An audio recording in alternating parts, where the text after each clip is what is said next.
Hello. Happy Friday. We are live. How are you? Stop your scroll. Say hello. I'll give it just a minute for the algorithm to catch you in your scroll. Here we are on Friday, as always, 11 a.m. Today we're going to be talking about overcoming sellers' objections. I'm going to put some hand lotion on while I'm waiting for everyone to join me. How are you? How are you? Come on in. Say hello in the comments if you don't mind. And if you're catching this in replay, please drop a comment in there as well. I'd love to hear from you. Let me know you're catching it in replay. I appreciate that. All right. Hi, how are you? A couple more have come in. Thank you. Thank you. Tell me who you are. Let me know what's happening in your world. I love it. This is more fun when you chat with me. Okay. Today we're going to be talking about overcoming seller objections. So if you've got an objection that you've heard from a seller recently, go ahead and put that in the comments for me. I'll see if I can't bounce off that and see if I can't give you a little bit of feedback. Okay. But let's talk about objections and in general, seller objections. I bet if you sat down with a piece of paper, or you could scroll probably any of these larger groups and scan and find this particular comment and look at the comments that were made as far as what objections sellers are giving these days, I guarantee you there's probably less than 20 total objections that anyone can possibly come up with. Right? A total of 20, no more than 20. I'm betting, right? $5 if you can find more than 20 legitimate objections. The good news is, since there's just less than 20, you should be able to have a comeback, have something solid that you're ready to respond to that with, okay? And usually, typically, if a seller has an objection, I want you to think about this for a little bit. If they have an objection, to me, that means they just don't have enough information, okay? You're never going to change someone else's mind. You're never going to you can't possibly tell them that they're wrong. So all you can do is deliver more information to them and let them come to their own conclusion. Okay. But before we get started in that, the first thing we want to talk about is the trust factor. All right.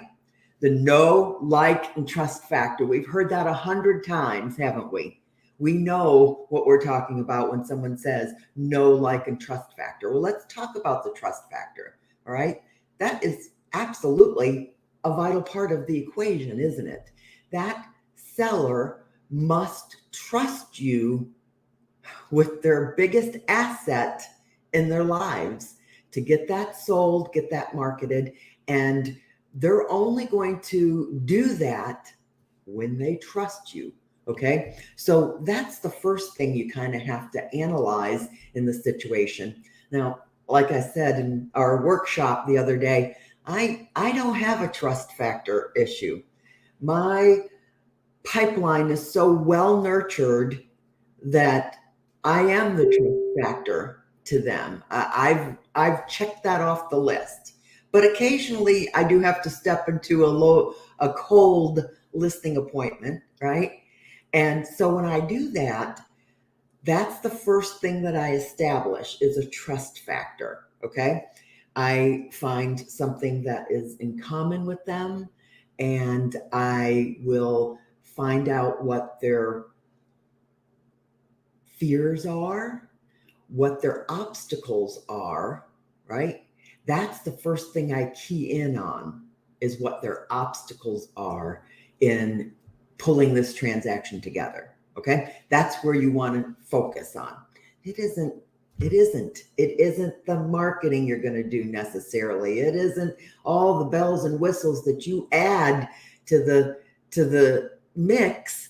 All right. If they're looking at you like deer in the headlight and they don't have a solution to their problem, they're still not going to pull the trigger, no matter how much value you're trying to put out there in terms of your marketing. Okay. So I want you to keep that in mind. You have to find that niche. You have to find that hook in there that you can solve for them. You have to find that problem. And that is what is going to instantly create that trust problem. Okay. That trust with them. Okay. The next thing I want to talk about, like I said earlier, objections just mean they really don't have enough information in my mind. Okay. When I get an objection from a seller, I stop right there and I want to take it in a little bit. So don't immediately respond when they object to something in your presentation. Okay. Don't immediately respond. Give it a minute, let it sink in, and then rephrase it and put it back to them. Okay. You don't want to sell your home now because you have a 3% interest rate and you're afraid that if you buy something now, you'll have to pay 7%. I get that. I understand that. Right? Didn't we determine though that you can't afford this right now? Maybe that's their problem, right? You can't afford this right now. So that's really not an issue as far as 7% is concerned, is it? We need to do something different, okay? And maybe get you into a temporary rental until we can regroup and get you on the track and buy a new home, okay? Whatever their particular situation is. I said that because that happened to be the last listing appointment that I had. They were in foreclosure, okay? So, and they needed to do something. They're not going to buy for a while. So why was she concerned about the interest rates? I don't know. Okay. So those are some just examples. I want you to determine what their problems are. And more likely the objection that they have really has nothing to do with it. It's just, something that they're focused on. Okay. So unless you can give me some comments here and give me some objections, right?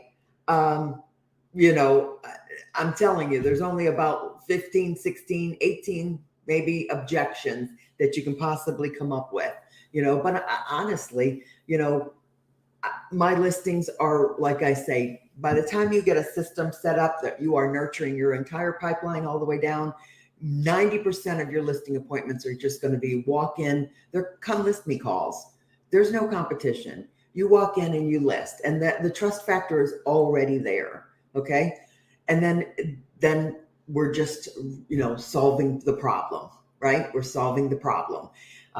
When I'm working with a seller, they're usually overwhelmed. The one I went to the other day, 2 days ago, we're listing it this Friday.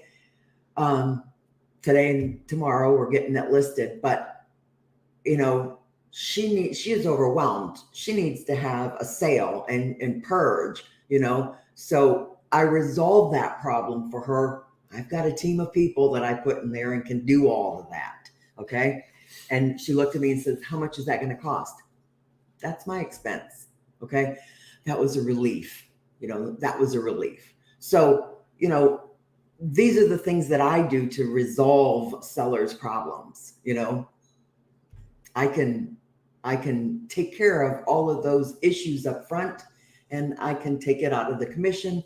I can work it through the commission. I can work repairs through my commission if necessary without using Curbio. Okay. So those are some different things that I do for my market and my sellers. So hopefully maybe they've given you a little bit of insight to think about. And if there's anything that I can help you with, feel free to private message me. Okay. But that's your hit and miss for today. Quick in and out. Go get some listings, right? Go get some listings.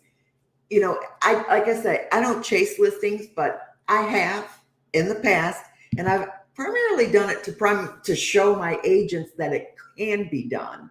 All right. And I promise you, if you'll just make some phone calls, do some research on the Zillow FSBOs that are marketed in your area, go after them, call them, do the research, start a spreadsheet, but you have to go after some of those listings until You have a fine-tuned machine in your business that just nurtures your entire pipeline down the list. Okay.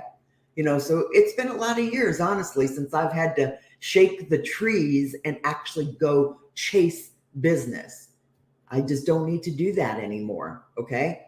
You won't either once you get a system in place that feeds you. Okay. Feeds you. That's what you got to think about. How is my business going to feed me? And you have to think about, how am I going to generate unlimited leads that are going to come in the top of that funnel? All right. That's the goal, isn't it? Unlimited leads that continually come in through the top of your funnel, and then they just nurture right on down. Okay. If you don't have something like that in your business, I encourage you to get that underway. All right. Get that underway, because that's the way business is done. Otherwise you're constantly trying to beat up a cold audience, to give you business. All right. Without that know, like, and trust factor. Okay. All right. Well, thank you for joining me. Unless you've got some other, I'd love to hear some comments as far as some objections you've heard. I'll circle back around and answer them if you want me to, but give me an objection, but when that happens, honestly, just go ahead and pause for a second, rephrase it, and send it back. So make that seller answer their own objection. Okay. That's the biggest thing I can key in on today for you. That works for me more than you will ever imagine, honestly. If you'll just rephrase that objection back and let them answer themselves. What do you mean you don't have a place to go? Or what do you mean you need this, that, whatever it is. Okay. It's been a long time since I've heard a lot of objections. All right. But, and I'll tell you what, I can't even remember the name of this program. And I say it with confidence that there's less than 20, because probably about, I don't know, maybe 15 or 20 years ago, it seems like, probably 15 to 18 years ago, I was at a seminar with a bunch of my agents. I took to a seminar, and that's what the speaker's book was. There's only 16. I think that was the name of it. There was only 16 seller objections. Okay. And that was a good book. I wish I could remember the name of it. And even I'm sure I bought it that day, and I know my agents absorbed that content, but I haven't recognized where that book is. It's not in my library today. So someone must have borrowed it permanently, but it was a great book, and my agents got a lot out of that. And it was a good exercise for us. When we came back from that seminar, we took that book and we kind of dissected it in a sales meeting. If there's only 16 seller objections, for example, right? You should be able to practice in front of a mirror, all right, and have a smooth response for that. But honestly, if you've ever plugged into anything like Zig Ziglar, he is great when it comes to sales techniques. And unfortunately, he's not alive today, but his books are still being, refurbished, reiterated and republished. So pick up a Zig Ziglar book if you haven't recently. Okay. I don't know the title of it. If I recall it, I'll scan my library one more time, but I don't recall the title. And that's what it was. It was just 16 seller objections or something like that. Okay. There's only a finite number of things that they can possibly come up with. So if you're prepared, you'll have more confidence when you're dealing with sellers. Okay. All right. So that's it. That's all I can kind of think of, hopefully, soon the majority of your listings will just be come list me calls, because those are fun. All right. Okay. Let me know if I can do anything for you. I'll talk to you later. Bye-bye.